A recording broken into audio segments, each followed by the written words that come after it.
want to ask this to Carrie.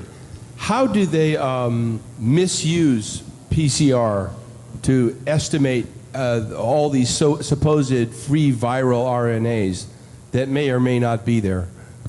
I think misuse PCR is not quite. I don't think you can misuse PCR. Actually. No, the results, the interpretation of it. See, if you can say, if they could find this virus in you at all, and with PCR, if you do it well, you can find almost anything in anybody. It starts making you believe in the sort of Buddhist notion that everything is contained in everything else, right? I mean, because if you can amplify one single molecule up to something that you can really measure, which PCR can do, then there's just very few molecules that you don't have at least one single one of them in your body, okay? So that could be thought of as a misuse of it, just to claim that it's meaningful.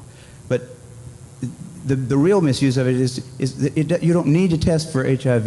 You don't need to test for the other 10,000 retroviruses that are unnamed also in the subject. See, somebody that's got HIV generally is going to have almost anything that you can test for because they have definitely been. HIV is a fairly rare virus. There's only 1 million of us out of 250, 300 million people in America that have that virus.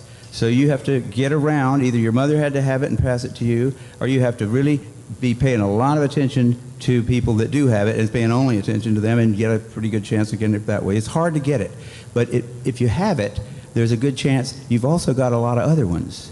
Because you've been in the market for it's been possible for you to get a lot of.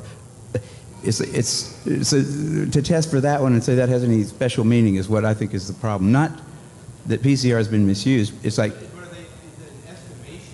It's not an estimation. No, it's a really quantitative thing. It tells you something about nature and about what's there, but it allows you to take a very minuscule amount of anything and make it measurable and then talk about it in meetings and stuff like it is important.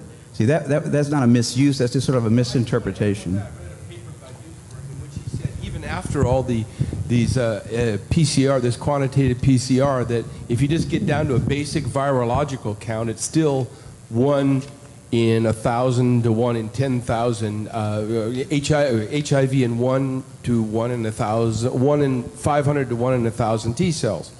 It is. No, there's very little of what they call HIV, and what's been brought out here by Philpott and Isai already.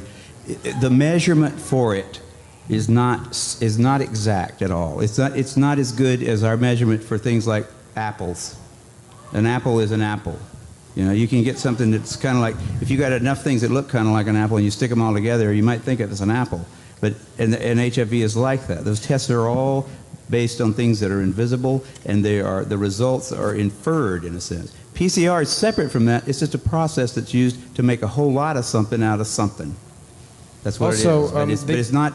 It doesn't tell you that you're sick, and it doesn't tell you that the thing you ended up with really was going to hurt you or anything like that. That's what it's not.